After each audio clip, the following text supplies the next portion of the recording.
Hello, Namaskaram and welcome back to my channel. എൻ്റെ പേര് ലക്ഷ്മി മായ and ഇന്നത്തെ video is a requested one. How did I become a cabin crew? So ഒരു കഥ കേൾക്കാൻ തയ്യാറായിരുന്നുള്ളൂ. ഞാനും ഇങ്ങനെ വളരെ റിലാക്സ്ഡ് ആയിട്ടിരുന്ന് ഒരു കഥ പറയാൻ റെഡി ആയിട്ടിരിക്കുവാണ്.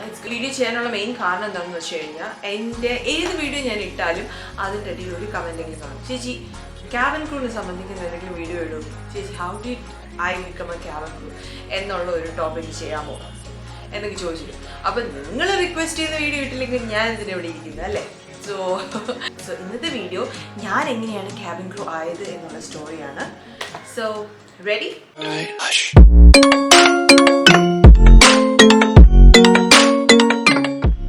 അങ്ങനെ ബാക്ക് ടു 1947.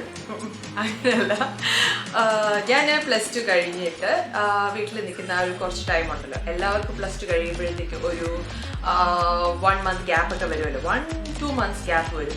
അടുത്ത അഡ്മിഷൻ കിട്ടി എവിടെയാണ് നിങ്ങൾ പോകുന്നതെന്നൊക്കെ തീരുമാനിച്ച് എടുക്കുന്നത് വരെയുള്ള ആ ഒരു ഗ്യാപ്പ് ഉണ്ട്. ആ ഗ്യാപ്പ് ഞാൻ വീട്ടിൽ നിൽക്കുമായിരുന്നു.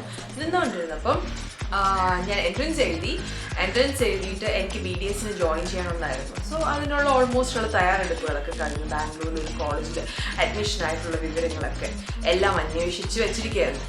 അവിടെ ജോയിൻ ചെയ്യാൻ പോകുന്നതിനും ഈ +2 കഴിഞ്ഞതിന് ശേഷം ആ ഒരു 1 month ഗ്യാപ്പ് ഞാനിങ്ങനെ വീട്ടിലിരുന്ന് ബോറടിച്ചുകൊണ്ടിരുന്നപ്പം ഒരു ദിവസം ഞാനും അമ്മയും കൂടി ഷോപ്പിങ്ങിനായിട്ട് പുറത്തു പോയപ്പോൾ ഒരു സിഗ്നലിൽ നിർത്തി. ആ സിഗ്നലിൽ നിർത്തിയപ്പോഴത്തേക്കും ലെഫ്റ്റ് സൈഡിൽ ഞാനിങ്ങനെ ഒരു ഏവിയേഷൻ കോളേജ് കണ്ടു. നോട്ട് ദ പോയിന്റ്, ഞാൻ എൻ്റെ ജീവിതത്തിൽ ഒരിക്കലും ക്യാബിൻ ക്രൂ ആവണമെന്നും വിചാരിച്ചിട്ടേ ഇല്ല. അതിലെനിക്കൊരു ആഗ്രഹവുമില്ല. ചിലർ കുഞ്ഞിലെ മുതൽ ആഗ്രഹിക്കുന്ന ഒരു കാര്യമാണ്, അല്ലെങ്കിൽ അവരൊരു ആംബിഷനാണ് ക്യാബിൻ ക്രൂ ആവണം എന്നുള്ളത്. പക്ഷേ എൻ്റെ ജീവിതത്തിൽ അതിനെക്കുറിച്ച് ഞാൻ ഒരിക്കലും ചിന്തിച്ചിട്ട് പോലും ഇല്ലാത്തൊരു കാര്യമായിരുന്നു. സിഗ്നൽ നിന്നപ്പോഴത്തേക്കും ഞാൻ ഈ ഏവിയേഷൻ കോളേജ് കണ്ടപ്പോൾ അമ്മയിട്ട് പറഞ്ഞു, അമ്മ അവിടെ എന്താണെന്നൊന്ന് അന്വേഷിക്കാം, വെറുതെ ഒന്ന് പോയി ചോദിക്കാം എന്താണ് അവിടെ എന്നുള്ളത് എന്ന് പറഞ്ഞു. സംസാരിച്ചപ്പോൾ അവർ പറഞ്ഞു ഇതിങ്ങനെ ഗ്രൗണ്ട് സ്റ്റാഫിനും ക്യാബിൻ ക്രൂവിനും ഒക്കെ വേണ്ടിയിട്ടുള്ള ട്രെയിനിങ് ആണ്. ഗ്രൗണ്ട് സ്റ്റാഫിൻ്റെ കോഴ്സ് എന്ന് പറഞ്ഞപ്പോഴത്തേക്ക് എനിക്ക് ചെറിയൊരു ഇൻട്രസ്റ്റ് തോന്നി. പക്ഷേ എനിവേ അവരെൻ്റെ അടുത്ത് പറഞ്ഞു ഇപ്പോൾ നടക്കുന്നത് ഇംഗ്ലീഷിൻ്റെ ട്രെയിനിങ് ആണ്. കുറച്ച് ആദ്യം നമ്മളൊരു ഇംഗ്ലീഷിൻ്റെ ട്രെയിനിങ് കോഴ്സ്, കോൺഫിഡൻസ് ഒക്കെ ബിൽഡ് ചെയ്യാനായിട്ടുള്ള ഒരു കോഴ്സാണ് കൊടുക്കുന്നത്. അത് നിങ്ങൾക്ക് വേണമെങ്കിൽ ഒന്ന് ട്രൈ ചെയ്തിട്ട് 10 ദിവസത്തിന് ശേഷം നിങ്ങൾ ജോയിൻ ചെയ്യണോ വേണ്ടെങ്കിൽ തീരുമാനിച്ചാൽ മതി എന്ന് പറഞ്ഞു. അങ്ങനെ വെറുതെ ചെന്ന് 10 ദിവസം ഇംഗ്ലീഷ് ട്രെയിനിങ് കോഴ്സ് എന്ന് പറഞ്ഞാൽ ചെന്ന് അവിടെ ജോയിൻ ചെയ്തു. അവിടെ ജോയിൻ ചെയ്തപ്പം ലൈഫേ വേറെയാണ്. അവിടെ നല്ല ഫ്രണ്ട്സിനെ കിട്ടി. അപ്പം നമുക്കെന്ന് പറഞ്ഞാൽ +2 ഒക്കെ കഴിഞ്ഞിട്ട് നമ്മൾ കൂടുതൽ കരിയർ നല്ല പഠിപ്പിസ്റ്റുകളൊക്കെ അങ്ങനെ ചിന്തിക്കും, നല്ല കരിയർ ഓറിയൻറ്റഡ് ആയിട്ട് എനിക്കിപ്പം നല്ല ജോലി കിട്ടണം അങ്ങനെ ഇങ്ങനെയെന്ന് പറഞ്ഞാൽ അവരങ്ങനെ ചിന്തിക്കും. പക്ഷെ ഞാൻ അങ്ങനെയൊന്നും അല്ലായിരുന്നു. ഞാൻ BDS ജോയിൻ ചെയ്യണം എന്നുള്ള എൻ്റെ ആഗ്രഹമായിരുന്നു. പക്ഷെ എന്നാലും നല്ല ലൈഫ് എൻജോയ് ചെയ്യാൻ പറ്റിയത് നല്ലൊരു ഇൻസ്റ്റിറ്റ്യൂട്ടാണ് എന്ന് എനിക്ക് തോന്നി. അവിടെ രാവിലെ മുതൽ ഉച്ച വരെ ഉള്ളൂ ക്ലാസ്, അല്ലാന്നുണ്ടെങ്കിൽ ഉച്ച മുതൽ വൈകുന്നേരം വരെ ആയിരിക്കും. സോ ഞാൻ വിചാരിച്ചു നോട്ട് ബാഡ്. അങ്ങനെ ഞാൻ 10 ദിവസം ട്രെയിനിങ്ങിന് പോയി. 10 ദിവസം ട്രെയിനിങ്ങിന് പോയപ്പോൾ അവിടെ നല്ല കൂട്ടുകാരെ കിട്ടി, നല്ലൊരു അറ്റ്മോസ്ഫിയർ. അങ്ങനെ പല സാഹചര്യങ്ങൾ ഞാൻ വീട്ടിൽ വന്ന് പറഞ്ഞു എനിക്കിവിടെ തന്നെ പഠിച്ചാൽ മതി. എൻ്റെ വീട്ടിൽ നിന്ന് പറഞ്ഞു വാട്ട് എവർ യു ലൈക്ക്. കാര്യം എന്ന് വെച്ച് കഴിഞ്ഞാൽ നിനക്ക് ജോലി കിട്ടും എന്നുള്ള, നിൻ്റെ ജീവിതമാണ് നീ തിരഞ്ഞെടുക്കുന്നു, നിനക്ക് ജോലി കിട്ടുമെന്നുള്ള ഒരു ഉറപ്പൊക്കെ ഉണ്ടെങ്കിൽ നിനക്ക് പോകാമെന്ന് പറഞ്ഞു. നിൻ്റെ 1 year കോഴ്സായിരുന്നു. 8-9 മാസം കഴിഞ്ഞപ്പോൾ തന്നെ അവിടെ ഒരു മാം ഉണ്ടായിരുന്നു, അവരുടെ ഹെഡായിരുന്നു. അവർ എൻ്റെ അടുത്ത് പറഞ്ഞു ലക്ഷ്മി ഇങ്ങനെ കിങ്ഫിഷ് എയർലൈൻസിൽ ക്യാബിൻ ക്രൂവിൻ്റെ ഒരു ഇൻ്റർവ്യൂ വരുന്നുണ്ട്, പോകുന്നുണ്ടോ എന്ന് ചോദിച്ചു. ഞാൻ പറഞ്ഞു ക്യാബിൻ ക്രൂവിനെ പറ്റി ഞാൻ ചിന്തിച്ചിട്ട് പോലും ഇല്ല. അപ്പം ഞാൻ പറഞ്ഞു എനിക്ക് ഗ്രൗണ്ട് സ്റ്റാഫിൻ്റെ ഇൻ്റർവ്യൂ എന്തെങ്കിലും ഉണ്ടെങ്കിൽ പറഞ്ഞു തന്നാൽ മതി മാം. അപ്പോൾ അവരെൻ്റെ അടുത്ത് പറഞ്ഞു നിങ്ങൾക്ക് താല്പര്യം ഉണ്ടെങ്കിൽ പോവുക, ഞാൻ ജസ്റ്റ് ഇൻഫോം ചെയ്തു എന്നേ ഉള്ളൂ എന്ന് പറഞ്ഞു. അപ്പോൾ എൻ്റെ ഫ്രണ്ട്സ് എല്ലാവരും എൻ്റെ അടുത്ത് പറഞ്ഞു ഒരു ഇൻ്റർവ്യൂ കിട്ടുകയോ കിട്ടാതിരിക്കുകയോ ചെയ്യട്ടെ, ഇൻ്റർവ്യൂവിൻ്റെ ഒരു എക്സ്പീരിയൻസ് എങ്കിലും ആവും. നമ്മുടെ ജീവിതത്തിൽ ഇതുവരെ ഇൻ്റർവ്യൂ ഒന്നും കൊടുത്തില്ല, നീ പോയിട്ട് വാ, നല്ല കാര്യമല്ലേ എന്ന് ചോദിച്ചു. അപ്പോൾ ഞാൻ പറഞ്ഞു വൈ നോട്ട്. അങ്ങനെ ജസ്റ്റ് ഒരു എക്സ്പീരിയൻസിന് വേണ്ടി ഞാൻ അങ്ങനെ ചെന്നൈയിലേക്ക് പോയി. ചെന്നൈയിൽ ഇൻ്റർവ്യൂ കൊടുത്തു. അവിടെ ഫസ്റ്റ് റൗണ്ട് നമ്മൾ സാധാരണ കൊടുക്കുന്ന പോലെ റെസ്യൂമേ കൊടുത്തു, ജസ്റ്റ് ഒരു പേഴ്സണൽ അല്ലെങ്കിൽ സെൽഫ് ഇൻട്രൊഡക്ഷൻ അത് മാത്രമേ ഉണ്ടായിരുന്നുള്ളൂ. അത് കഴിഞ്ഞപ്പോഴത്തേക്ക് കുറച്ച് നേരം കഴിയുമ്പോൾ അവർ ലിസ്റ്റ് പുറത്തിടുമെന്നാണ് പറഞ്ഞത്. പക്ഷേ ഈ ഇൻട്രൊഡക്ഷനും റെസ്യൂമൊക്കെ കൊടുത്തപ്പോഴേ എനിക്ക് മനസ്സിലായി ഇത് നടക്കുന്ന കാര്യമല്ല എന്നൊക്കെ എനിക്ക് തോന്നി. അങ്ങനെ ഞാൻ അവിടെ നിന്ന് കിച്ചൺ എയർപോർട്ടിലായിരുന്നു. എയർപോർട്ടിനകത്ത് ഒരു ക്രൂ കൺട്രോൾ ഉണ്ടായിരുന്നു. അതിനകത്താണ് ഈ ഇൻ്റർവ്യൂ നടക്കുന്നത്. അപ്പോൾ ഞാൻ സ്റ്റെപ്പ് ഇറങ്ങി തിരിച്ച് പോകാനായിട്ട് താഴോട്ട് ഇറങ്ങിക്കൊണ്ടിരുന്നത് അപ്പോൾ ഏതോ ഒരു പെൺകൊച്ച് എൻ്റെ പിറകെ ഓടി വന്നിട്ട് പറഞ്ഞു, Lakshmi they are calling U upstairs എന്ന് പറഞ്ഞു. അപ്പോൾ ഞാൻ പറഞ്ഞു ഓക്കെ ഫൈൻ. ഞാൻ മേളിൽ കയറി പോയപ്പോഴത്തേക്കും ആ ലിസ്റ്റിൽ എൻ്റെ പേരുണ്ടായിരുന്നു. എന്നിട്ട് അവർ പറഞ്ഞു നെക്സ്റ്റ് ഇൻ്റർവ്യൂ ഡേറ്റ് ഇതാണ്, you need to come. I was really surprise because ഞാൻ എൻ്റെ ഇൻ്റർവ്യൂ ആദ്യമായിട്ട് ഞാൻ കൊടുത്ത ഇൻ്റർവ്യൂ ആണ്, അതെനിക്ക് കിട്ടി. So I'm actually blessed. I was really lucky to get that. Second round of interview പോയപ്പോഴത്തേക്കും ഞാൻ ഗ്രൂമിങ്ങിലൊക്കെ കുറച്ച് വ്യത്യാസം വരുത്തി. കുറച്ചുകൂടെ ഫോർമൽ ഡ്രസ്സൊക്കെ കുറച്ചുകൂടെ നന്നായിട്ടു. പിന്നെ മുടിയൊക്കെ സ്ട്രെയിറ്റൻ ചെയ്തായിരുന്നു ആ സമയത്ത്. അപ്പോൾ സെക്കൻഡ് റൗണ്ട് ഓഫ് ഇൻ്റർവ്യൂ ബോംബെയിൽ നിന്ന് വന്നവരായിരുന്നു ചെയ്തിരുന്നത്. കുറേ ഹിന്ദിയൊക്കെ സംസാരിക്കുന്നവരായിരുന്നു. എനിക്ക് അത്ര ഹിന്ദി ഒന്നും പിടുത്തമില്ല, പക്ഷെ ഞാനത് അവരോട് ഓൾറെഡി പറഞ്ഞിട്ടുള്ള കാര്യമായിരുന്നു. അവർക്ക് ചെന്നൈ ബേസിൽ ആയിരുന്നു ക്രൂവിന് ആവശ്യം. ചെന്നൈ ബേസിലും വേണം, ബോംബെ ബേസിലും വേണം. പക്ഷെ ഞാൻ സൗത്തിൽ നിന്നായതുകൊണ്ട് ചെന്നൈ ബേസിലാണ് അവരെനിക്ക് തോന്നുന്നത്. അപ്പോൾ എനിക്ക് തമിഴും മലയാളവും അറിയാമെന്ന് പറഞ്ഞപ്പോൾ തന്നെ ദേ വർ ഹാപ്പി. സോ അത് പേഴ്സണൽ ഇൻട്രൊഡക്ഷൻ, ജനറലി കുറച്ച് ക്വസ്റ്റ്യൻസ് ഒക്കെ ചോദിച്ചു. അപ്പോൾ അവർ ബോംബെയിൽ നിന്ന് ഹെഡ് ക്വാർട്ടേഴ്സിൽ നിന്ന് വന്നവരായിരുന്നു. അങ്ങനെ ആ ഇൻ്റർവ്യൂ കഴിഞ്ഞു. ആ ഇൻ്റർവ്യൂ കഴിഞ്ഞപ്പോഴത്തേക്ക് അവർ നമ്മളടുത്ത് ഹാളിൽ വെയിറ്റ് ചെയ്യാൻ പറഞ്ഞു. അവിടെ അവർ ലിസ്റ്റ് കൊണ്ടിടും ആരൊക്കെ സെലക്റ്റഡ് ആയി എന്നുള്ളത്. അപ്പോൾ ഞാനും വേറെ പെൺകുച്ചിയുണ്ടായിരുന്നു. അപ്പം നമ്മൾ രണ്ടുപേരും സെലക്ട് ആയി. അപ്പോൾ എനിക്ക് അവിടെ വെച്ച് പരിചയപ്പെട്ട ഒരു പെൺകുട്ടിയാണ്. നമ്മൾ രണ്ടും സെലക്ട് ആയിട്ടുണ്ടായിരുന്നു. പിന്നെ വേറെ കുറച്ച് പേര് സെലക്ട് ആയിട്ടുണ്ട്. എന്നിട്ട് നെക്സ്റ്റ് ഡേ വരാൻ പറഞ്ഞു. ഫൈനൽ റൗണ്ട് ഓഫ് ഇൻ്റർവ്യൂ ആണെന്ന് പറഞ്ഞു. അത് മിസ്റ്റർ വിജയ് മാലിയ വന്നിട്ടാണ് എല്ലാ ക്രൂവിനെയും സെലക്ട് ചെയ്യുന്നത്. അവരുടെ എയർലൈനിൽ അങ്ങനെ ആയിരുന്നു. സോ ഓൾമോസ്റ്റ് ഒരു 2-3 മണിക്കൂർ അദ്ദേഹം വരാൻ വേണ്ടി തന്നെ നമ്മൾ വെയിറ്റ് ചെയ്തു. വെയിറ്റ് ചെയ്തതിന് ശേഷം interview was just 2 minutes I should say. Round table കോൺഫറൻസിനൊക്കെ യൂസ് ചെയ്യുന്ന ടേബിളിൽ അതിൻ്റെ അങ്ങേ അറ്റത്ത് അദ്ദേഹം ഇരുന്നു. ഞങ്ങൾ എല്ലാവരും ഇങ്ങനെ ലൈനായിട്ട് അവിടെ നിന്നു. അങ്ങനെ അദ്ദേഹം ഓരോ ഫയൽ എടുക്കും. അതിൽ പേര് എൻ്റെ അടുത്ത് ഒന്നും ചോദിച്ചില്ല. പേര് ലക്ഷ്മി അല്ലേ, okay where are you from എന്ന് ചോദിച്ചു. അത് ജസ്റ്റ് എന്താ പറയുക ജനറൽ ആയിട്ടുള്ള അതിനകത്ത് കണ്ട എൻ്റെ ഡീറ്റെയിൽസ് എൻ്റെ അടുത്ത് ഒന്നും ചോദിച്ചു. എന്നിട്ട് അദ്ദേഹം അതിൽ ടിക്ക് ചെയ്യുന്നുണ്ടായിരുന്നു ഏതൊക്കെ ക്രൂ വേണം ഏതൊക്കെ ക്രൂ വേണ്ട എന്നുള്ളത്. സോ അതിനുശേഷം അവർ നമ്മൾ അറിയിച്ചു ഇന്ന കാൻഡിഡേറ്റ്സ് നിൽക്കാം, ബാക്കിയുള്ളവർക്ക് പോകാം. അങ്ങനെ that was the stepping stone. ഞാൻ ആദ്യമായിട്ട് എനിക്ക് കിങ്ഫിഷർ എയർലൈൻസിൽ കിട്ടി. ഞാൻ ബോംബെയിലായിരുന്നു ട്രെയിനിങ്. അങ്ങനെ എനിക്ക് കിങ്ഫിഷർ എയർലൈൻസിൽ കിട്ടി. I was really happy because ഞാൻ ക്യാബിൻ ക്രൂ ആവണമെന്നോ അല്ലെങ്കിൽ അങ്ങനെ ഒരു വിഷയം, നമുക്ക് ആദ്യമായിട്ട് കിട്ടുന്നൊരു ജോലി നമ്മൾ ആരും കളയത്തില്ലല്ലോ. അപ്പോൾ ഞാൻ വിചാരിച്ചു എന്നാൽ ശരി, ഇപ്പോൾ ക്രൂ ആണെങ്കിൽ ക്രൂ ജസ്റ്റ് ഇപ്പം എനിക്ക് ഇൻ്റർവ്യൂവിന് കിട്ടിയതല്ലേ, നമ്മൾ കൊള്ളത്തില്ലായിരുന്നു, നമ്മൾ അതിനുള്ള കഴിവില്ലായിരുന്നെങ്കിൽ നമ്മൾ എടുക്കത്തില്ലായിരുന്നല്ലോ എന്ന് വിചാരിച്ച് ഞാൻ കിങ്ഫിഷർ എയർലൈൻസിൽ ജോയിൻ ചെയ്തു.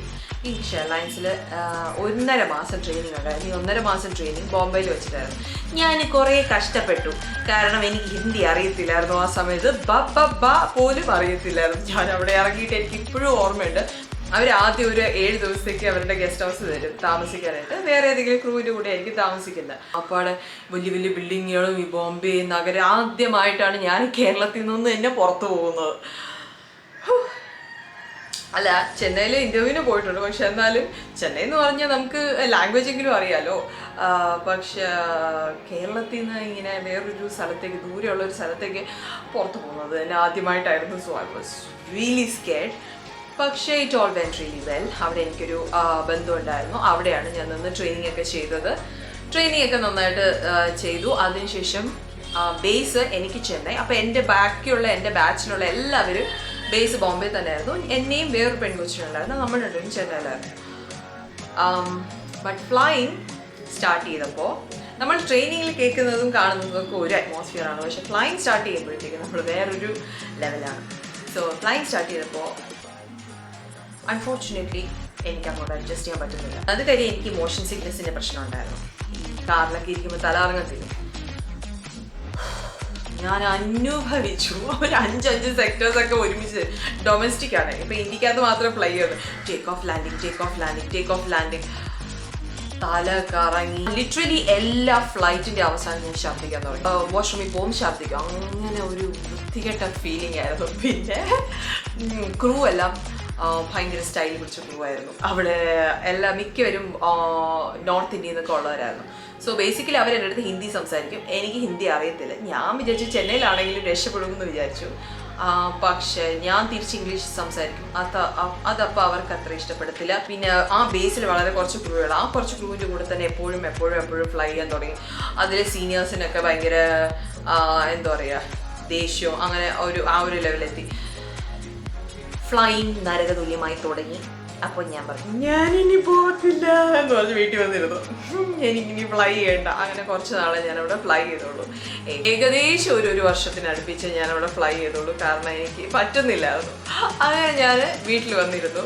വീട്ടിൽ വന്നിരിക്കുമ്പോൾ നമുക്ക് മാസാദ്യം സാലറി കിട്ടുന്നൊരു പരിപാടി ഉണ്ടല്ലോ, അതങ്ങോട്ട് കിട്ടി യൂസ് ടു ആയി. അപ്പോൾ അടുത്ത മാസം ഇപ്പോൾ സാലറി വരുന്നില്ലല്ലോ. അപ്പോൾ എനിക്കൊരു വിഷമം. പിന്നെ നമ്മൾ ജോലിയൊക്കെ പോയി വീട്ടിൽ വന്നിരിക്കുമ്പോൾ ഉള്ള ആ ഒരു അറ്റ്മോസ്ഫിയർ അത്ര ശരിയല്ലായിരുന്നു. അപ്പോൾ എനിക്ക് എങ്ങനെയെങ്കിലും ജോലിക്ക് പോയാൽ മതി എന്നുള്ള ഒരു ലെവലെത്തി. പക്ഷേ കിങ്ഫിഷറിൽ എന്തായാലും ഞാൻ ജോലിക്ക് പോകത്തില്ല. അപ്പോൾ എൻ്റെ ഫ്രണ്ട് ഗോയറിൽ ബോംബെയിൽ വർക്ക് ചെയ്തുകൊണ്ടിരിക്കുകയായിരുന്നു. So he said don't worry, ഞാൻ ഹെൽപ്പ് ചെയ്യാം. ഞാനിവിടെ ഗോയറിൻ്റെ ഹെഡിനോട് സംസാരിക്കാം, maybe he can help എന്നൊക്കെ ഉള്ള ഒരു ഇതിൽ പറഞ്ഞു. അപ്പോൾ എൻ്റെ റെസ്യൂമൊക്കെ അയച്ചു കൊടുത്തു, എൻ്റെ ഫോട്ടോ ഒക്കെ അയച്ചു കൊടുത്തു. They were really happy to take me. I was really surprised. അവർ എനിക്ക് ഉടനെ ഫ്ലൈറ്റ് ടിക്കറ്റ് അയച്ചു തന്നു. ഇതുവരെ ചരിത്രത്തിൽ സംഭവിച്ചിട്ടുള്ളൂ എന്ന് അറിയത്തില്ല. ഇൻ്റർവ്യൂവിന് വരാനായിട്ട് ക്രൂവിന് ടിക്കറ്റ് അയച്ചു തരിക, ഫ്രീ ആയിട്ട് ടിക്കറ്റ് ഒക്കെ അയച്ചു തന്നു. അപ്പോൾ പിന്നെ കൊള്ളാലോ എന്ന് വിചാരിച്ചു. എന്തായാലും ഞാൻ അവിടെ പോയപ്പം ഒരു ജസ്റ്റ് 1 റൗണ്ട് ഓഫ് ഇൻ്റർവ്യൂ ഉണ്ടായിരുന്നുള്ളൂ. അവരെന്നോട് സംസാരിച്ചു. എന്നിട്ട് പറഞ്ഞു, കിങ്ഫിഷർ എയർലൈൻസിലെ ക്രൂ അല്ലേ, ഓൾറെഡി നിങ്ങൾക്ക് ട്രെയിനിങ് ഉണ്ട്. ഈ ട്രെയിനിങ് ഒക്കെ കഴിഞ്ഞതിന് ശേഷം നമുക്കൊരു ലൈസൻസ് കിട്ടും. ഈ ലൈസൻസ് കിട്ടിയെടുക്കാനായിട്ട് കുറച്ച് പാടാണ്. അപ്പോൾ അതിൻ്റെ പേരാണ് safety and emergency procedure licence, SCP എന്ന് പറയും. ഈ SCP ലൈസൻസ് ഉള്ളത് കൊണ്ട് you can directly start fly. എൻ്റെ കണ്ണ് തള്ളിപ്പോയി ലിറ്ററലി. ട്രെയിനിങ് ഒന്നും ഇല്ല, വലിയ കുഴപ്പമൊന്നുമില്ല. നേരെ ഒരു എയർലൈനിൽ കയറി ചെന്നു, ഇൻ്റർവ്യൂ കൊടുത്തു, ഷടപടയെന്ന് കാര്യങ്ങൾ നടന്നു. അവർ പറഞ്ഞു ഈ എയർലൈൻ്റെ പ്രൊസീജിയേഴ്സ് ഒക്കെ ഒന്ന് ഫെമിലിയർ ആക്കാൻ വേണ്ടിയിട്ട് ഒരു 7 days ട്രെയിനിങ് ഉണ്ടായിരിക്കും. ഈ 7 days ട്രെയിനിങ്ങിന് ശേഷം U can directly start fly. I was so thankful. എൻ്റെ ഫ്രണ്ടിൻ്റെ അടുത്ത് പറഞ്ഞു സോ താങ്ക്ഫുൾ. കാരണം പറഞ്ഞിട്ടാണല്ലോ എനിക്ക് കിട്ടിയത്. എന്തായാലും ഐ സ്റ്റാർട്ടഡ് ഫ്ലൈങ് ദെയർ. 7 ദിവസത്തെ ട്രെയിനിങ്, ജസ്റ്റ് നോർമൽ ആയിട്ടുള്ള ട്രെയിനിങ് ആയിരുന്നു. ബാക്കി സേഫ്റ്റി ട്രെയിനിങ് അതിൻ്റെ ഒന്നും ആവശ്യമില്ലായിരുന്നു. സെയിം ടൈപ്പ് ഓഫ് എയർക്രാഫ്റ്റ് ആണ് കിങ്ഫിഷറിൽ ഞാൻ ഫ്ലൈ ചെയ്തുകൊണ്ടിരുന്നത്. അപ്പോൾ ഈ സേഫ്റ്റി ലൈസൻസ് വാലിഡ് ആയത് കാരണം വേറെ പ്രത്യേകിച്ച് ഒരു ട്രെയിനിങ്ങും ഇല്ലായിരുന്നു. ഇവരുടെ എയർലൈനിലെ പ്രൊസീജിയേഴ്സിനെയൊക്കെ സംബന്ധിക്കുന്ന അവരുടെ എയർലൈനൊക്കെ ഒന്ന് ഫെമിലിയർ ആക്കാനുള്ള ഇതിലുള്ള 7 ദിവസത്തെ ട്രെയിനിങ് മാത്രമേ ഉണ്ടായിരുന്നു. അത് കഴിഞ്ഞ് ഈ ഗോയറിൽ ഫ്ലൈ ചെയ്തു. GoAir flying experience was really good. Bombay base ആയിരുന്നു. ബോംബെ ബേസിലെ ക്രൂ ഒക്കെ വളരെ നല്ല ക്രൂ ആയിരുന്നു. അവിടെയും കുറച്ച് ക്രൂവേ ഉള്ളൂ. പക്ഷേ ഈ കുറച്ച് ക്രൂ എല്ലാവരും ഒരു ഫാമിലി പോലെ ആയിരുന്നു. എല്ലാവരും വളരെ സ്നേഹത്തോടുകൂടി ബിഹേവ് ചെയ്യും. അവർക്ക് മനസ്സിലായി എനിക്ക് ഹിന്ദി അറിയത്തില്ലായിരുന്നു. So they were talking to me really nice. They were talking to me in English only. അങ്ങനെയുള്ള പ്രശ്നങ്ങൾ പ്രത്യേകിച്ച് ഒരു പ്രശ്നവും ഇല്ലായിരുന്നു. ഗോയറിൽ നല്ല അടിപൊളിയായിട്ട് പോയിക്കൊണ്ടിരുന്നു. അവിടെ ഗോയറിൽ സെയിൽസ് ആയിരുന്നു, സെയിൽസ് ഓൺ ബോർഡ് ആയിരുന്നു. ഫുൾ സർവീസ് എയർലൈൻ അല്ല. അപ്പോൾ നമ്മൾ സാധനങ്ങൾ വിൽക്കുകയാണ് ചെയ്യുന്നത്. അതും ഡൊമസ്റ്റിക് എയർലൈൻ തന്നെയാണ്. പിന്നെ അവിടെ ഈ വാല്യൂ ഫോർ മണി എന്ന് പറയുന്ന ഒരു സംഭവം ഉണ്ടായിരുന്നു. അതിലിങ്ങനെ ഈ സാധനങ്ങളൊക്കെ വിൽക്കുന്നത്, ഡ്യൂട്ടി ഫ്രീ ഐറ്റംസ് പോലത്തെ സാധനങ്ങളൊക്കെ വിൽക്കുന്നത്, അതിൻ്റെ ടോപ്പ് സെല്ലറൊക്കെ ആയി ഞാൻ. I was really happy. അങ്ങനെ നല്ല സുഖകരമായി പൊയ്ക്കൊണ്ടിരിക്കവേ അവിടെ കുറേ ക്രൂ ഇങ്ങനെ എയർ ഇന്ത്യയിൽ അപ്ലൈ ചെയ്യുന്ന കാര്യം കേട്ടു. എയർ ഇന്ത്യ എന്ന് നമുക്ക് കേൾക്കുമ്പോൾ തന്നെ നമുക്ക് ഗവൺമെൻറ് എയർലൈനാണ്, ഭാവി സുരക്ഷിതമായിരിക്കും എന്നൊക്കെ ഉള്ളൊരു ചിന്തയിൽ ഞാനും എൻ്റെ ഫ്രണ്ടും ഒക്കെ പോയി അപ്ലൈ ചെയ്തു. എയർ ഇന്ത്യ ഇൻ്റർവ്യൂവിന് വിളിച്ചു. ഇൻ്റർവ്യൂ ഒക്കെ കുറച്ച് പാടായിരുന്നു. എയർ ഇന്ത്യ നമ്മൾ വിചാരിക്കുന്ന പോലെയല്ല, അതിനകത്ത് കയറി പറ്റാനായിട്ട് ഭയങ്കര പാടാണ് കേട്ടോ. ഇൻ്റർവ്യൂ ഉണ്ടായിരുന്നു. കുറേ വലിയ സാറുമാരൊക്കെ വലിയ റൂമിൽ ഈ നമ്മൾ ഈ ഗവൺമെൻറ് ഇൻ്റർവ്യൂ എന്നൊക്കെ കേൾക്കുന്ന പോലെ അതേ ആ ഒരു അറ്റ്മോസ്ഫിയർ തന്നെയായിരുന്നു. കുറേ പേര് അവിടെ ഇരിപ്പുണ്ടായിരുന്നു. ഈ അങ്കിൾമാരെല്ലാം നമ്മുടെ അടുത്ത് ഭയങ്കര സീരിയസ് ആയിട്ടുള്ള ക്വസ്റ്റ്യൻസ് ചോദിക്കുന്നു. ജനറൽ നോളജ്, നമ്മുടെ രാഷ്ട്രത്തിൻ്റെ കാര്യങ്ങളൊക്കെ ചോദിക്കുന്നു. ഞാൻ ബബ്ബൊക്കെ അടിച്ചിട്ടാണെങ്കിലും ഉത്തരങ്ങളൊക്കെ പറഞ്ഞു, കുഴപ്പമില്ലായിരുന്നു. ഇത് കഴിഞ്ഞപ്പോഴത്തേക്കും സെലക്റ്റഡ് ആയതിനു ശേഷം പിന്നെ ഈ പോലീസ് ക്ലിയറൻസ് സർട്ടിഫിക്കറ്റ് അങ്ങനെയുള്ള സംഭവങ്ങളൊക്കെ ഉണ്ട്. അതിന് നമ്മൾ ലോക്കൽ പോലീസ് സ്റ്റേഷനിൽ വന്ന് അവിടുന്ന് സർട്ടിഫിക്കറ്റ് വാങ്ങിക്കണം, കമ്മീഷണർ ഓഫീസിൽ നിന്ന് അവിടെ നിന്ന് വാങ്ങിക്കണം. അങ്ങനെ കുറേ നമ്മൾ ക്രിമിനൽ റെക്കോർഡ്സ് ഒന്നും ഇല്ലാത്തവരാണ്, ബിക്കോസ് നാഷണൽ കാരിയർ ആണ്. Of course they have to be very careful. ഇതൊക്കെ കൊണ്ട് നമ്മൾ കൊടുക്കണം. അതിനുശേഷം ഒരു മെഡിക്കൽ ടെസ്റ്റ് ഉണ്ടായിരുന്നു. എൻ്റെ ജീവിതത്തിൽ ഞാൻ ഇങ്ങനെ ഒരു മെഡിക്കൽ ടെസ്റ്റ് കണ്ടിട്ടില്ല. സീരിയസ്ലി അവർ തൈറോയിഡ് ലെവൽസ്, നമ്മുടെ ഹോർമോൺ ലെവൽസ്, നമ്മുടെ ബ്ലഡ് എടുക്കും, എന്തൊക്കെയൊക്കെയോ അവർ ചെക്ക് ചെയ്യും. ഈവൻ നഖം വരെ I still remember, I was really shock to see that. അവർ പേപ്പർ വെച്ചിട്ട് ഈ നഖം ഇങ്ങനെ ബ്ലേഡ് വെച്ചിട്ട് ചുരണ്ടി എടുക്കും. അതെന്ത് ടെസ്റ്റിനാണെന്നൊന്നും എനിക്കറിയില്ല, എന്തോ ഡ്രഗ്സിൻ്റെയൊക്കെ ഇത് ചെക്ക് ചെയ്യാനാണോ എന്താണോ എനിക്കറിയില്ല. ഭയങ്കരമായ മെഡിക്കൽ ടെസ്റ്റ് ഒക്കെ കഴിഞ്ഞു. മെഡിക്കൽ ടെസ്റ്റിൽ അതിൽ അവരുടേതായ ഒരു ചാർട്ട് ഉണ്ടായിരുന്നു. അതിനകത്ത് BMI അനുസരിച്ച് നമുക്ക് ബോഡി കറക്റ്റ് ആയിരിക്കണം. പക്ഷെ എൻ്റെ ഒരു ഫ്രണ്ട് ഉണ്ടായിരുന്നു, ഹി വാസ് റിയലി ഫിറ്റ്, ഒരു കുഴപ്പമില്ല, നല്ല ജിമ്മിലൊക്കെ പോയി നല്ല ബോഡി മാസൊക്കെ വെച്ചു. അപ്പോൾ ഈ ജിമ്മിലൊക്കെ പോകുമ്പോഴത്തേക്ക് നമ്മൾ കുറച്ച് വെയിറ്റ് കൊടുത്തില്ല. അപ്പോൾ ഹൈറ്റ് ആൻഡ് വെയിറ്റ് പ്രൊപ്പോർഷണൽ അല്ല, യുവർ ഓവർ വെയിറ്റ് വന്നു. അപ്പോൾ ഞാൻ വിചാരിച്ചു ഹീ സോ ഫിറ്റ്. എൻ്റെ ദൈവമേ, ഹീ ആക്ച്വലി സഫേർഡ് യുനോ, കുറേ ഡയറ്റും അതും ഇതൊക്കെ ചെയ്ത് വെള്ളം പോലും കുടിക്കാതെ അവസാനം വെയിറ്റ് എടുക്കാൻ പോവേണ്ടിയൊക്കെ വന്ന് ആ ജോലിക്കൊന്ന് കയറിക്കട്ടെ. So it was really hard to get through Air India. പിന്നെ എയർ ഇന്ത്യയുടെ ഓഫീസിൽ പോകുമ്പോഴത്തേക്കും things are very slow. So അവിടെ കമ്പ്യൂട്ടർ അതൊന്നുമല്ല, അവർ പേപ്പർ വർക്ക് ഇതൊക്കെ. So it was really exhausting. Air ഇന്ത്യയിൽ കയറി പറ്റാനായിട്ട് കുറേ പാടുപെട്ടു. പക്ഷെ കയറി പറ്റി കഴിഞ്ഞപ്പോഴത്തേക്കും ഒരു എന്താ പറയുക, ഒരു ഗവൺമെൻറ് ഓഫീസിലൊക്കെ ജോലി ചെയ്യുന്ന ആ ഒരു ഫീലിംഗ് ആയിരുന്നു. എയർ ഇന്ത്യയിൽ 2 മാസം ട്രെയിനിങ്, 2-2.5 മാസം, ഐ ഡോണ്ട് റിമെമ്പർ, 2-2.5 മാസം ട്രെയിനിങ് ഉണ്ടായിരുന്നു. ഈ ട്രെയിനിങ് പീരീഡിൽ ഗേൾസിന് മാത്രം അവർ ഹോസ്റ്റൽ അനുവദിക്കുമായിരുന്നു. ഈ ഹോസ്റ്റലിനകത്ത് ലാസ്റ്റ് ട്രെയിനിങ് നടന്നത് എത്ര വർഷങ്ങൾക്ക് മുമ്പാണെന്ന് അറിയില്ല. സോ ഇതൊക്കെ ഇങ്ങനെ അടച്ചിട്ടിട്ട് അതിനകത്ത് പ്രാവുകളൊക്കെ, അയ്യോ ഈ എക്സ്പീരിയൻസ് ഒന്നും ആലോചിക്കാതിരിക്കുന്നതാണെന്നല്ല, അതിനകത്ത് പ്രാവുകളൊക്കെ ഉണ്ടായിരുന്നു. ഞങ്ങളെല്ലാവരും ചെന്നിട്ട്, ഒരു റൂമിൽ 2 പേരാണ്, ഞങ്ങൾ ചെന്നിട്ട് അവിടെ ക്ലീൻ ചെയ്യുന്നു. ഞങ്ങൾക്ക് ആ ബെഡൊക്കെ വേറെ വാങ്ങിച്ചിടുന്നു. അവിടെ എന്താ പറയുക, ലിറ്ററലി രാത്രി കിടന്ന് തുടങ്ങുമ്പോൾ അപ്പുറത്തെ റൂമിൽ പ്രാവിൻ്റെ ശബ്ദമൊക്കെ കേൾക്കാം. So it was A little bit hard. പക്ഷേ ഈ ലൈഫിൽ നമുക്ക് കിട്ടുന്ന എക്സ്പീരിയൻസസ് എല്ലാം നമ്മൾ പിന്നെ ആലോചിക്കുമ്പോൾ അതൊരു നല്ല മെമ്മറി ആയി തീരും. സോ എൻ്റെ മെമ്മറിനെ പറ്റിയൊന്നും അങ്ങനെ തെറ്റ് പറയാനില്ല. പക്ഷേ ഇതൊക്കെ ഒരു ഫൺ എക്സ്പീരിയൻസ് ആയിട്ടാണ് ഞാൻ കണക്കാക്കിയത്. പിന്നെ എയർ ഇന്ത്യയുടെ ട്രെയിനിങ് സമയത്ത് വേറൊരു കാര്യം എനിക്ക് വളരെ ഇഷ്ടപ്പെട്ടതെന്ന് വെച്ചാൽ, ഫസ്റ്റ് ഓഫ് ഓൾ അവർ ഹോസ്റ്റൽ തന്നു. രണ്ടാമത്തെ കാര്യം എനിക്ക് ഇഷ്ടപ്പെട്ടതെന്ന് വെച്ച് കഴിഞ്ഞാൽ, അവരുടെ ഈ ഓഫീസിനകത്ത്, നമ്മൾ പഠിക്കാൻ പോകുന്ന സ്ഥലത്തിനകത്ത് വലിയൊരു ബിൽഡിംഗ് ആണ്. അതിനകത്ത് കുറേ ബിൽഡിങ്ങുകളൊക്കെ ചേർന്നിട്ട്, അപ്പോൾ പല ആളുകളുണ്ട്. എഞ്ചിനീയറിംഗ് ട്രെയിനിങ് ഉണ്ട്, പിന്നെ വേറെ എന്തൊക്കെയോ ഓഫീസസ്, ഈ എയർ ഇന്ത്യയുടെ ഓഫീസസ് ഒക്കെ അതിനകത്തുണ്ട്. അപ്പോൾ ഈ ഓഫീസേഴ്സ് എല്ലാം അവിടുത്തെ ക്യാൻറ്റീനിൽ വന്നിട്ട് ആഹാരം കഴിക്കുന്നത്. അപ്പോൾ ഒരു സ്ലിപ്പ് കിട്ടും, 30 രൂപ എങ്ങാണ്ടോ ആണ്. അത് വാങ്ങിക്കുമ്പോഴത്തേക്ക് അവരിങ്ങനെ കീറിയിടും. അപ്പോൾ രാവിലെ ബ്രേക്ക്ഫാസ്റ്റ് ഉണ്ട്, ഉച്ചയ്ക്ക് ലഞ്ചുണ്ട്. അപ്പോൾ രാത്രിയുള്ള കാര്യം മാത്രം നമ്മൾ നോക്കിയാൽ മതി. അപ്പോൾ ഈ ബ്രേക്ക്ഫാസ്റ്റ് ഒന്നും നോട്ട് ബാഡ് കേട്ടോ. കാര്യം ബോംബെ സ്റ്റൈലിലൊക്കെ ഉള്ളതാണ്, പോഹ അങ്ങനത്തെ സംഭവങ്ങളൊക്കെയാണ്. പക്ഷെ എന്നാലും നമ്മളിപ്പോൾ ഒരിടത്ത് പഠിക്കാനൊക്കെ ചെന്ന് നിൽക്കുമ്പോഴത്തേക്കും കുറച്ച് പാടുപെട്ടിട്ടാണെങ്കിലും കാര്യമില്ല. നമുക്ക് എന്തായാലും വീട്ടിൽ നിൽക്കുന്നത് പോലെ ഒരിക്കലും നമ്മൾ പുറത്ത് പോയി നിൽക്കുമ്പോഴത്തേക്കും വരത്തില്ല. അതൊരു നല്ല എക്സ്പീരിയൻസ് ആയിരുന്നു. പിന്നെ അതിരാവിലെ എണീറ്റ് സാരി ഉടുക്കണം. എല്ലാ ദിവസവും ട്രെയിനിങ്ങിന് സാരി ഉടുത്തോണ്ടാണ് പോകേണ്ടത്. അത് കാരണം ഈ സാരി ഉടുക്കുന്നത് നമുക്ക് പെണ്ണുങ്ങൾക്ക് അറിയാം, നല്ലതായിട്ട് അറിയാവുന്ന ആളാണെങ്കിൽ എപ്പോഴും സാരി ഉടുക്കാനായിട്ട് വലിയ പാടില്ല. അപ്പം സാരി ഉടുക്കാനൊന്നും അത്രയ്ക്ക് അറിഞ്ഞുകൂടാത്ത ഒരാളാണെങ്കിൽ കുറച്ച് കഷ്ടപ്പെടും. അങ്ങനെ അതൊക്കെ കുറച്ച് കഷ്ടപ്പെട്ടു. നമ്മൾ അങ്ങോട്ടും ഇങ്ങോട്ടൊക്കെ ഹെൽപ്പ് ചെയ്യുമായിരുന്നു സാരി ഉടുക്കാൻ. So it was a fun experience, I should say. പിന്നെ നമ്മൾ ഡൊമസ്റ്റിക് ക്രൂ എന്നുള്ള നിലയിൽ ആൽക്കഹോൾ, ചീസ്, വൈൻ അങ്ങനെയുള്ള സംഭവങ്ങളൊന്നും പറ്റി നമ്മൾ പഠിക്കത്തില്ല ഡൊമസ്റ്റിക് എയർലൈനിൽ. അപ്പോൾ ഇൻ്റർനാഷണൽ ജോയിൻ ചെയ്തപ്പോഴത്തേക്ക് ഈ ചീസിനെ പറ്റി പഠിക്കണം, പിന്നെ വൈനിൻ്റെ ഡിഫറെൻറ്റ് വെറൈറ്റീസിനെ പറ്റി പഠിക്കണം, പിന്നെ ആൽക്കഹോൾ, അവൈലബിൾ ആയിട്ടുള്ള ആൽക്കഹോളിനെ പറ്റി പഠിക്കണം, ഇതിൻ്റെ പറ്റിയുള്ള ഡീറ്റെയിൽസ് എല്ലാം പഠിക്കണം. അപ്പോൾ ഇതൊക്കെ ഇച്ചിരി ഒരു പുതിയ എക്സ്പീരിയൻസ് ആയിരുന്നു. സോ എയർ ഇന്ത്യ ട്രെയിനിങ് എന്ന് പറയുന്നത് ഇത് മറക്കാൻ പറ്റാത്തൊരു എക്സ്പീരിയൻസ് തന്നെയാണ്. കാര്യം കുറേ പാഠങ്ങൾ പഠിപ്പിച്ച ഒരു നല്ല എക്സ്പീരിയൻസ് തന്നെയായിരുന്നു. സോ എയർ ഇന്ത്യയിലെ ട്രെയിനിങ്ങിന് ശേഷം ആദ്യത്തെ കുറച്ച് ദിവസങ്ങൾ ഞങ്ങൾ ബോംബെ നിന്നാണ് ഫ്ലൈ ചെയ്തത്.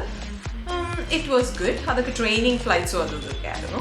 അപ്പോഴും ഹോസ്റ്റൽ അവൈലബിൾ ആയിരുന്നു. പിന്നെ ഞങ്ങളുടെ ബേസിലേക്കാണ് ഞങ്ങൾ പറഞ്ഞു വിട്ടു. ഈ ബേസ് ഡൽഹി ആയിരുന്നു. അവിടെ ചെന്നപ്പോഴും കുറച്ച് കഷ്ടപ്പെട്ടു. ഫസ്റ്റ് ഓഫ് ഓൾ അവിടെ കംപ്ലീറ്റ്ലി നമ്മൾ ഒറ്റയ്ക്കാണ് താമസിക്കുന്നത്. നമ്മൾ നമ്മുടെ അക്കോമഡേഷനൊക്കെ കണ്ടുപിടിച്ച് വേണം. അങ്ങനെയാണ്. അപ്പോൾ വീട് കണ്ടുപിടിക്കുക, ഷെയർ ചെയ്യുക. പിന്നെ അവിടുത്തെ വെള്ളം അത്ര പിടിക്കുന്നില്ല, അവിടുത്തെ ഫുൾ ഹിന്ദിയാണ്. ഫുഡ് അത്ര പിടിക്കുന്നില്ല. ഭയങ്കര തണുപ്പ്. ആ സമയത്ത് ഡിസംബർ എങ്ങാണ്ടുമായിരുന്നു. ഫോഗ്, സ്മോഗ്, എൻ്റെ അമ്മ കുറച്ച് അനുഭവിച്ചു കേട്ടോ. ഈ കണ്ടുകൊണ്ടിരിക്കുന്നവരോട് എനിക്ക് പറയാൻ ഒരു കാര്യമുണ്ട്.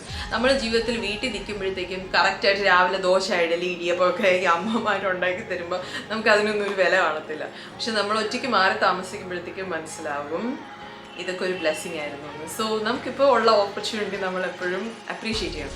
ഇങ്ങനെയുള്ള എക്സ്പീരിയൻസസ് ഒക്കെ നമ്മൾ ഞാൻ മോശമാണെന്നല്ല പറയുന്നത്. ഈ എക്സ്പീരിയൻസസ് ഒക്കെ ഉണ്ടായതുകൊണ്ടാണ് നമ്മൾ പഠിക്കുന്നത് ജീവിതത്തിൽ. ഡൽഹി ചെന്നപ്പോൾ ഇതായിരുന്നു എക്സ്പീരിയൻസ്. പിന്നെ ഫ്ലൈയിങ് വിത്ത് എയർ ഇന്ത്യ എന്ന് പറയുന്നത് ഇറ്റ് വാസ് റിയലി ഗുഡ് കേട്ടോ. കാര്യം എന്ന് വെച്ച് കഴിഞ്ഞാൽ ഡൊമസ്റ്റിക് ഫ്ലൈറ്റ്സ് മാത്രം ചെയ്ത് പഴകിയ എനിക്ക് ഇന്റർനാഷണൽ ഫ്ലൈയിങ് വളരെ ഇഷ്ടപ്പെട്ടു. കാരണം എന്ന് വെച്ച് കഴിഞ്ഞാൽ എൻ്റെ പ്രോബ്ലം ഈ ഞാൻ പറഞ്ഞായിരുന്നല്ലോ ഇനിഷ്യലി ഈ മോഷൻ സിക്നസിൻ്റെ പ്രോബ്ലം. അപ്പോൾ ഞാൻ മരുന്ന് കഴിക്കുമായിരുന്നു തല കറങ്ങാതിരിക്കാനായിട്ട്, ഈ ഛർദ്ദിക്കാതിരിക്കാനായിട്ട് മരുന്ന് കഴിക്കുമായിരുന്നു. അപ്പോൾ അത് ആദ്യമൊക്കെ കഴിക്കുമായിരുന്നു, പിന്നെ പിന്നെ I was use to it. പക്ഷെ എന്നാലും ഈ ടേക്ക് ഓഫ് ലാൻഡിങ് അത്ര ശരിയാവത്തില്ല. കാര്യം ഡൊമസ്റ്റിക് എയർലൈനിൽ നമ്മൾ വർക്ക് ചെയ്യുമ്പം ഒരു ദിവസം 4 ഫ്ലൈറ്റ്, ഒരു ദിവസം 5 ഫ്ലൈറ്റ് ഒക്കെ ചെയ്യേണ്ടി വരും. അപ്പോൾ അതൊക്കെ എന്ന് പറഞ്ഞു കഴിഞ്ഞാൽ ഭയങ്കര സ്ട്രെന്യൂസ് ആയിരുന്നു. ഇന്റർനാഷണൽ പോയപ്പം നേരെ ടേക്ക് ഓഫ് ചെയ്യുക, ലാൻഡ് ചെയ്യുക, അവിടെ ലേ ഓവറാണ്. അതായത് ഇപ്പം ലണ്ടൻ ഫ്ലൈറ്റ് ഒക്കെ ആയിരുന്നെങ്കിൽ ബോംബെയിൽ നിന്ന് ഒരു 7 മണിക്കൂർ ഫ്ലൈറ്റാണ്. ഈ 7 മണിക്കൂർ ഫ്ലൈറ്റ് കഴിഞ്ഞാൽ ലണ്ടനിൽ അവിടെ സ്റ്റേ ആണ്. സോ എൻ്റെ ആദ്യത്തെ ഫ്ലൈറ്റ് ലണ്ടൻ ഫ്ലൈറ്റ് ആയിരുന്നു. ഒരു രാജ്യത്തിൽ ആദ്യമായി കാല് വയ്ക്കുന്നു എന്നൊക്കെ പറഞ്ഞ് ആ സ്റ്റേഷനിൽ നിന്ന് ഇറങ്ങിയപ്പോഴത്തേക്ക് ഞാൻ ആലോചിച്ചു. അപ്പോഴത്തേക്ക് അവിടെ ചെറുതായിട്ട് മഞ്ഞൊക്കെ പെയ്യുന്നുണ്ടായിരുന്നു. സോ ഒരു നല്ല എക്സ്പീരിയൻസ് ആയിരുന്നു എയർ ഇന്ത്യയിലെ ഫ്ലൈറ്റ്. എയർ ഇന്ത്യയിലെ ക്രൂവും നല്ല ക്രൂ തന്നെ ആയിരുന്നു. പക്ഷേ കുറേ കാറ്റഗറീസ് ഉണ്ടായിരുന്നു. അതിൽ ചില കാറ്റഗറി ഒക്കെ ഭയങ്കര റൂഡൊക്കെ ആയിരുന്നു.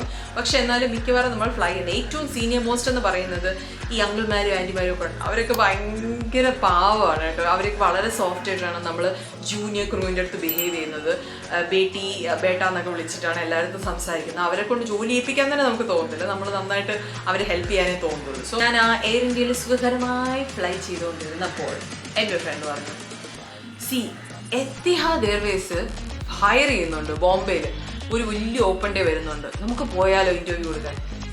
അപ്പം ഞാൻ എത്തിഹാദ് എയർവേസ് ഒക്കെ ഞാൻ കേട്ടിട്ടുണ്ട്, സംഭവം നല്ലതൊക്കെ തന്നെയാണ്. എന്തിനാണ് നമ്മൾ എന്തുമാത്രം കഷ്ടപ്പെട്ടാണ് എയർ ഇന്ത്യയിൽ ജോയിൻ ചെയ്തതെന്നൊന്ന് ആലോചിച്ച് നോക്കി. ഞാൻ എൻ്റെ തത്വങ്ങളെല്ലാം വിളമ്പാൻ തുടങ്ങി. എന്ത് പാടുപെട്ടിട്ടാണ് നമുക്ക് എയർ ഇന്ത്യയിൽ ജോലി കിട്ടിയത്. എയർ ഇന്ത്യ എന്ന് പറഞ്ഞാൽ ഇപ്പം നമ്മൾ കോൺട്രാക്റ്റിലായിരിക്കും, പക്ഷെ പിന്നെ അവർ പെർമനൻ്റ് ആക്കും. ഇപ്പം നമ്മൾ ഇന്റർനാഷണൽ ഫ്ലൈ ചെയ്യുന്നുണ്ട്, എന്താണ് കുഴപ്പം? കുഴപ്പമില്ല, നമുക്ക് ഡീസൻ്റ് ആയിട്ടുള്ള ഒരു ലിവിങ് ഉണ്ട്, പിന്നെന്താ. സോ മൈ ഫ്രണ്ട് സെഡ് ഞാൻ പോവുകയാണ് ലക്ഷ്മി, നീ വരുന്നെങ്കിൽ വന്നാൽ മതി, എനിക്ക് നിൻ്റെ അടുത്ത് പറഞ്ഞ് ജയിക്കാനൊന്നും പറ്റത്തില്ല. എൻ്റെ സോഡിയം സൈനുള്ളവരൊക്കെ ഭയങ്കര അടമനാണ്. ഞാനൊരു കാര്യം തീരുമാനിച്ചാൽ അത് എന്നെ വേണമെന്ന് പറഞ്ഞ് പിടിച്ചിരിക്കും. സോ ഞാൻ പറഞ്ഞു ഞാൻ വരുന്നില്ല, നീ പോയിട്ട് വരണമെങ്കിൽ പോയിട്ട് വാ. സോ എൻ്റെ ഫ്രണ്ട് സെഡ് ഞാൻ പോവാണ് ലക്ഷ്മി, നിനക്ക് വേണമെങ്കിൽ വരൂ, വന്നില്ലെങ്കിൽ കുഴപ്പമില്ല, ഞാൻ എന്തായാലും ഇന്റർവ്യൂ അറ്റൻഡ് ചെയ്യാൻ പോവാണ്, എനിക്ക് എയർ ഇന്ത്യ തന്നെ ഇങ്ങനെ നിൽക്കണമെന്നൊന്നും വലിയ താല്പര്യമില്ല എന്ന് പറഞ്ഞു. പിന്നെ ഞാൻ ആലോചിച്ചപ്പോൾ ബോംബെയിൽ ഏതോ ഒരു സ്ഥലമുണ്ട്, എനിക്ക് ഓർമ്മയില്ല ഇപ്പം. ആ സ്ഥലം എനിക്ക് ഭയങ്കര ഇഷ്ടമായിരുന്നു. അവിടെ ഭയങ്കര ഷോപ്പിംഗ് ഒക്കെ ഉണ്ട്. ബാൻഡ്രയിൽ അവിടെ ഷോപ്പിംഗ് ഒക്കെ ഉണ്ടായിരുന്നു. അവിടെ എന്തോ ഒരു ഡ്രസ്സൊക്കെ ഞാൻ പണ്ട് നോക്കി വെച്ചിട്ടുണ്ട്, അതെനിക്ക് വാങ്ങിക്കാൻ കഴിഞ്ഞില്ല. പിന്നെ പോകുമ്പോഴത്തേക്ക് എനിക്ക് ബാൻഡ്രയിലും പോവാം. Okay fine, I will also come with you എന്ന് പറഞ്ഞ് വെറുതെ ചുമ്മാ ലെഷർ ട്രിപ്പ് എന്നുള്ള പോലെ എനിക്ക് ഓഫ് ഉണ്ടായിരുന്നു ആ സമയത്ത്. പറഞ്ഞാൽ പിന്നെ ചുമ്മാ ഇരിക്കല്ലോ, അവിടെ പോയി ഷോപ്പിംഗ് ഒക്കെ ചെയ്തിട്ട് വരാം എന്ന് പറഞ്ഞ് ഫ്ലൈറ്റ് കയറി ഞാൻ ഇൻ്റർവ്യൂവിന് പോയി. നമ്മുടെ എത്തിഹാദ് എയർവേസിൻ്റെ ഇൻ്റർവ്യൂവിന് റെസ്യൂമേ ഫോട്ടോ ചെന്ന് സബ്മിറ്റ് ചെയ്യാനായിട്ട് ഞാൻ പോയപ്പോൾ അവിടെ ബോംബെയിൽ ഏതൊരു വലിയ ഹോട്ടൽ വെച്ചിട്ടായിരുന്നു. അപ്പോൾ ആ ഹോട്ടലിൽ അവർ ആ മെയിൻ ആയിട്ടുള്ള ഒരു ഹോൾ എങ്ങാണ്ട് ബുക്ക് ചെയ്തിട്ട് ആണ് ഇൻ്റർവ്യൂ നടത്തുന്നത്. ഞാൻ അകത്തോട്ട് കയറി പോയപ്പോൾ തന്നെ അവിടെ കുറേ പേര്, എൻ്റെ അമ്മയെ അവിടെ നിറയെ ക്യാൻഡിൽസ് ഉണ്ടായിരുന്നു, ഒത്തിരി പേര് വന്നിരിക്കുന്നത്. അപ്പം ഞാൻ വിചാരിച്ചു ഇപ്പം കിട്ടി കാര്യം, ഇതിൻ്റെ ഇടയിൽ നിന്നാണ് എന്നെ സെലക്ട് ചെയ്യാൻ പോകുന്നത്. എന്തായാലും ഞാനും എൻ്റെ ഫ്രണ്ടും പിന്നെ വേറെ 1-2 പേര് നമുക്ക് പരിചയമുള്ളവരുണ്ടായിരുന്നു, വേറെ എയർലൈനിലൊക്കെ വർക്ക് ചെയ്യുന്ന, എല്ലാവരും കൊണ്ട് റെസ്യൂമേ സബ്മിറ്റ് ചെയ്തു. അതിനുശേഷം അവർ പേര് വിളിക്കും, സെലക്ട് ആയവർ, ഈ റെസ്യൂമേയിൽ നിന്ന് സെലക്ട് ആയവരെ വിളിക്കും. പേര് വിളിച്ചപ്പോൾ എൻ്റെ പേരുണ്ടായിരുന്നു. ഞാൻ സത്യം പറഞ്ഞാൽ അന്തം വിട്ടുപോയി. കാര്യം എനിക്ക് ഒരു പ്രതീക്ഷയില്ലായിരുന്നു ഫസ്റ്റ് റൗണ്ട് ജയിക്കുന്നത്. അങ്ങനെ എൻ്റെ പേര് വിളിച്ചു. ഇതാണ് പറയുന്നത്, നമുക്ക് കിട്ടുന്ന ഒരു ഓപ്പർച്യൂണിറ്റീസും നമ്മുടെ ജീവിതത്തിൽ വെറുതെ കളയരുത്. ചെറുതാണ്, അത് തീരെ ചെറുതാണ് എനിക്ക് വേണ്ടെന്ന് പറഞ്ഞിട്ടോ അല്ലെങ്കിൽ തീരെ വലുതാണ് എനിക്കത് പറ്റത്തില്ല എന്ന് ഭയപ്പെട്ടിട്ടോ ഒരിക്കലും ഓരോ ഓപ്പർച്യൂണിറ്റി നമ്മൾ നമ്മുടെ ജീവിതത്തിൽ നിന്ന് വേണ്ടാന്ന് വയ്ക്കരുത്. എന്ത് ഓപ്പർച്യൂണിറ്റി കിട്ടുന്നു അതങ്ങ് ഗ്രാബ് ചെയ്യുക. നമുക്ക് പറയാൻ പറ്റത്തില്ല നമ്മുടെ ജീവിതം എങ്ങോട്ടാണ് വഴിതിരിച്ച് വിടുന്നതെന്ന് ദൈവം ഇല്ലേ. അങ്ങനെ എൻ്റെ പേര് വിളിച്ചു. അങ്ങനെ ഹാളിൽ പോയി. ആ ഹാളിൽ പോയപ്പോൾ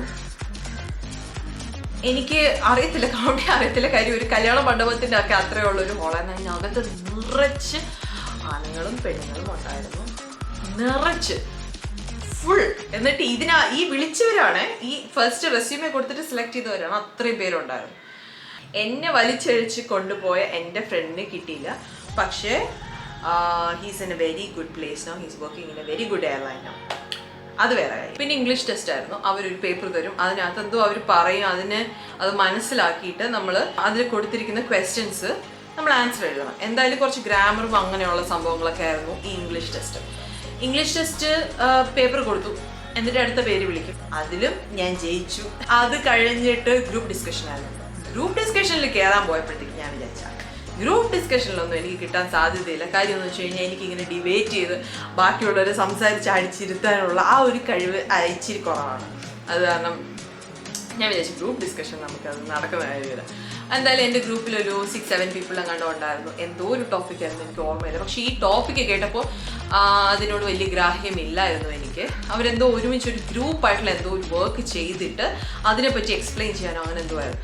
എന്നിട്ട് ഇവർ ഇടയ്ക്കിടയ്ക്ക് ഇങ്ങനെ വന്ന് നമ്മൾ എന്താണ് ഡിസ്കസ് ചെയ്യുന്നത് ഇതൊക്കെ ഇങ്ങനെ ഒന്ന് ചെക്ക് ചെയ്യും. എന്തായാലും ഞാൻ നല്ലൊരു ലിസണറായിട്ട് അതിനകത്തിരുന്നു. ബാക്കിയുള്ളവരൊക്കെ അവരുടെ അഭിപ്രായങ്ങൾ പറഞ്ഞ് ഫലിപ്പിക്കാനായിട്ട് പാടുപെട്ടുകൊണ്ടിരിക്കുകയായിരുന്നു. ഞാൻ നല്ലൊരു ലിസണറായി എല്ലാവരുടെയും അഭിപ്രായത്തിന് നോട്ട് ചെയ്തു.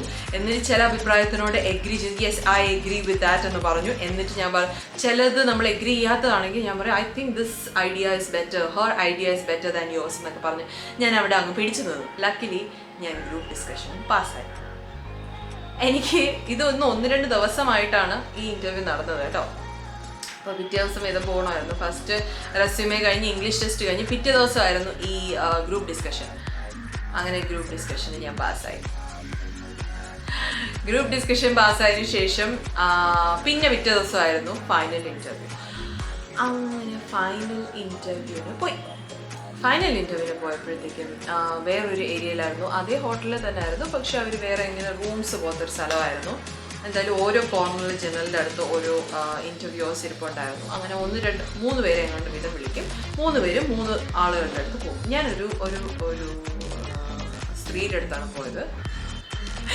പിന്നെ ഈ ജോലി കിട്ടിയതിന് ശേഷം എയർലൈനിൽ ഫ്ലൈ ചെയ്യാനൊക്കെ തുടങ്ങിയപ്പോൾ അത് നമ്മളൊരു PM ആയിരുന്നു, അതായത് പെർഫോമൻസ് മാനേജർ. ക്രൂവിൻ്റെയൊക്കെ ഒരു മാനേജറാണ് ഈ ഇൻ്റർവ്യൂ എടുക്കാൻ വന്നത്. അതിൽ ഏറ്റവും സ്ട്രിക്റ്റ് ആയിട്ടുള്ളൊരു വ്യക്തിയായിരുന്നു ആ സ്ത്രീ എന്ന് എനിക്ക് പിന്നെ മനസ്സിലായി. പക്ഷെ ഞാൻ എന്തായാലും ഇങ്ങനെ നോക്കിയപ്പോൾ അപ്പുറത്തൊരു ആണിരിക്കുന്നു, ഇപ്പുറത്തൊരു ആണിരിക്കുന്നു, നടുക്കൊരു പെണ്ണിരിക്കുന്നു. She said come. അപ്പം ഞാൻ അവരുടെ അടുത്ത് പോയി. കുറേ ക്വസ്റ്റ്യൻസ് ഉണ്ടായിരുന്നു അവർക്ക്. ഞാൻ വിചാരിച്ചു അവിടെ ഇരുന്നപ്പോഴത്തേക്ക് ഞാൻ ആലോചിച്ചു, ദൈവമേ ഇതൊന്ന് തീർന്ന് കിട്ടിയിരുന്നെങ്കിൽ ഇത് ഇവിടെ നിന്ന് എണീറ്റ് പോയാൽ മതിയായിരുന്നു. ഇങ്ങനെയും ക്വസ്റ്റ്യൻസ് ചോദിച്ചുകൊണ്ടിരിക്കും. നമ്മളെ അടുത്ത് we are not use to that right. ഇങ്ങനെ ഇരുന്നിട്ട് ഇങ്ങനെ ക്വസ്റ്റ്യൻസ് ഇങ്ങനെ നമ്മളെ അടുത്ത് കാര്യങ്ങൾ ചോദിച്ചുകൊണ്ടിരിക്കും. ഇതിനനുസരിച്ചുള്ള മറുപടികൾ ഇങ്ങനെ പറഞ്ഞുകൊണ്ടേ ഇരിക്കണം. അപ്പോൾ ഞാൻ ഇച്ചിരി ഒന്ന് അവിടെ ഇരുന്ന് പിരിമുറുക്കപ്പെട്ടു. ഞാൻ അവിടെ ഇരുന്നപ്പോഴത്തേക്കും ഇവർ കുറേ ക്വസ്റ്റ്യൻസ് ചോദിച്ചു. ഇൻട്രൊഡ്യൂസ് യുവർ സെൽഫ് ചോദിച്ചു. പിന്നെ why do you want to become a cabin crew എന്ന് ചോദിച്ചു. Where do you see yourself in the next 5 years എന്ന് ചോദിച്ചു. സിറ്റുവേഷൻ ബേസ്ഡ് ആയിട്ടുള്ള 1-2 എക്സാമ്പിൾസ് ഉണ്ട്.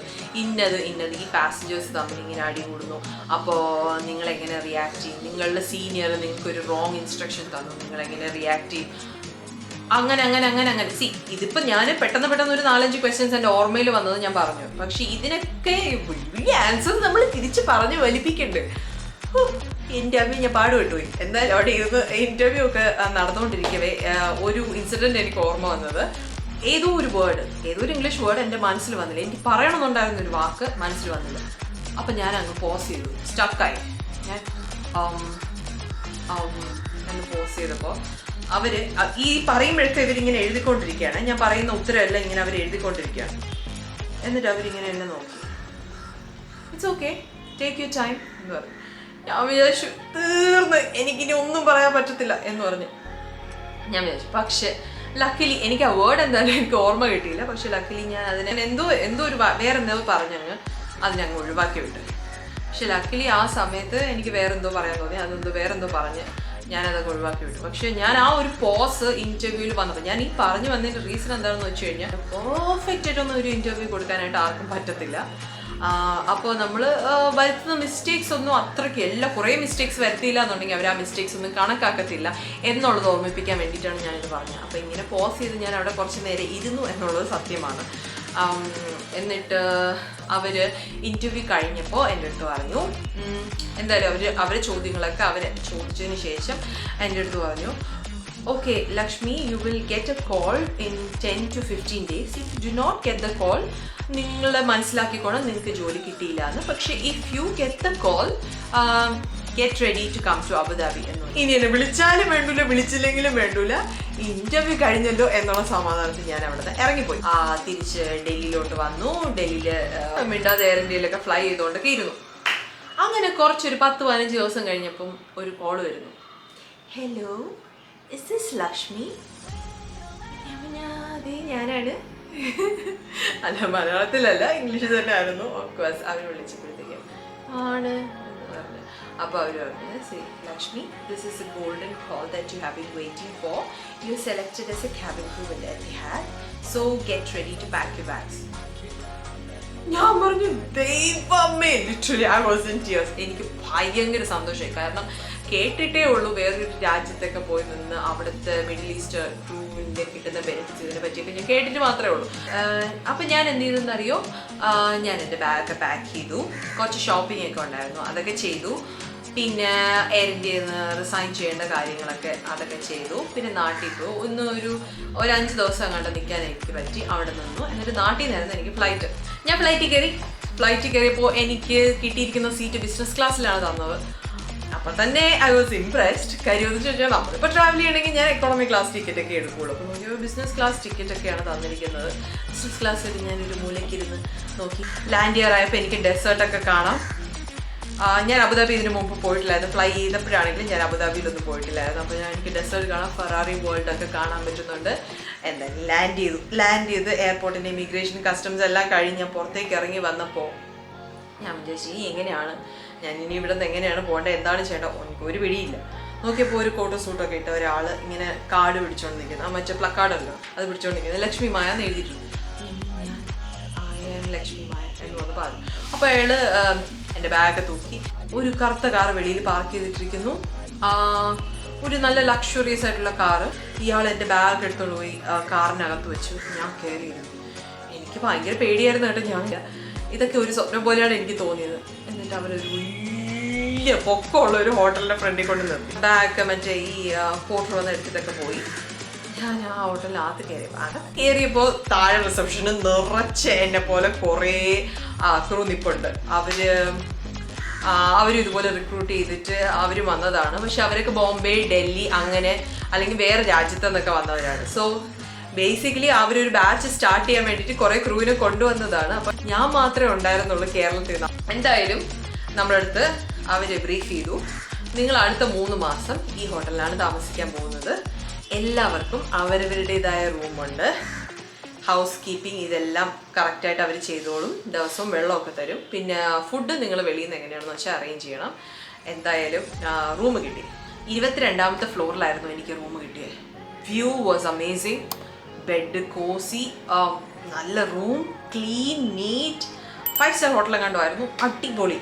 പിറ്റേ ദിവസം എല്ലാ ക്രൂവും ഇങ്ങനെ രാവിലെ ഇത്ര മണിക്ക് ബസ് വരും എന്ന് പറഞ്ഞു. ഈ ബസ്സിൽ നമ്മൾ എത്തിഹാദ് എയർവേസിൻ്റെ ഹെഡ് ക്വാർട്ടേഴ്സിലെ ട്രെയിനിങ് സെൻറ്ററിൽ പോകും. ഫസ്റ്റ് ഡേയിൽ ഈ ക്രൂവിനെല്ലാവരും 2 ബാച്ചായിട്ട് തിരിച്ചു. മോർണിംഗ് ബാച്ചും ഈവനിങ് ബാച്ചും ഉണ്ടായിരുന്നു. അൺഫോർച്ചുനേറ്റ്ലി ഞാൻ മോർണിംഗ് ബാച്ചിലായിരുന്നു. രാവിലെ 7 മണി മുതൽ ഉച്ചവരെ എങ്ങാണ്ടായിരുന്നു ടൈം. എനിക്കത് അത്ര പിടിച്ചില്ല. കാര്യം I'm not a morning person. രാവിലെ എന്നും 5 മണിക്ക് എണീറ്റ് ഞാൻ ക്രാവി ഇരിക്കുമായിരുന്നു. പക്ഷേ ഈ രാവിലെ 5 മണിക്ക് എണീറ്റ് മേക്കപ്പ് ഇടണം. പിന്നെ യൂണിഫോം അല്ല, ബ്ലാക്ക് ആൻഡ് വൈറ്റ് ആയിരുന്നു ഡ്രസ് കോഡ്, ഫോർമൽസ്. ഇന്നും ട്രെയിനിങ്ങിന് പോകണം. 3 മാസത്തെ ട്രെയിനിങ് ആയിരുന്നു. ചെന്ന ദിവസം തന്നെ അവർ സിം കാർഡ് തന്നു. ചെന്ന ദിവസം തന്നെ അവർ കുറച്ച് അലവൻസ് തന്നു ഫുഡിനൊക്കെ വേണ്ടിയിട്ട്. ഇതൊക്കെ കണ്ടപ്പോഴത്തേക്ക് ഐ വാസ് റിയലി ഇംപ്രസ്ഡ്. കാര്യം വെച്ച് കഴിഞ്ഞാൽ I could see how the airline was taking care of the crew. വളരെ നന്നായിട്ട് കെയർ ചെയ്യുന്നുണ്ടായിരുന്നു. പിന്നെ അങ്ങോട്ടുള്ള എല്ലാ കാര്യങ്ങളും അവരാണ് നോക്കിയത്. അവർ നമ്മളെ കൊണ്ടുപോയി അവരുടെ തന്നെ മെഡിക്കൽ സെൻറ്റർ ഉണ്ട്. അവിടെ നിന്ന് വാക്സിനേഷൻസ് ഉണ്ട്, നമ്മുടെ എക്സ്റേസ് ഉണ്ട്, നമ്മളുടെ ബാക്കിയുള്ള എന്താണെന്ന് വെച്ചാൽ മെഡിക്കൽ ടെസ്റ്റ്, ബ്ലഡ് ടെസ്റ്റ് ഇതെല്ലാം അവർ തന്നെ ചെയ്തോളും. ഗവൺമെൻറ്റിൻ്റെ ഇതിൽ വിസ എടുക്കാനുള്ള കാര്യത്തിന് വേണ്ടി അവർ കൊണ്ടുപോയി. പിന്നെ എമിറേറ്റ്സ് ID എടുക്കാനുള്ള കാര്യത്തിന് വേണ്ടി കൊണ്ടുപോയി. ഇപ്പോൾ ഇതൊക്കെ നമ്മൾ ആ ബാച്ച് വൈസ് ആയിട്ട് നമ്മൾ ഇങ്ങനെ ബസ്സിൽ കൊണ്ടുപോകും.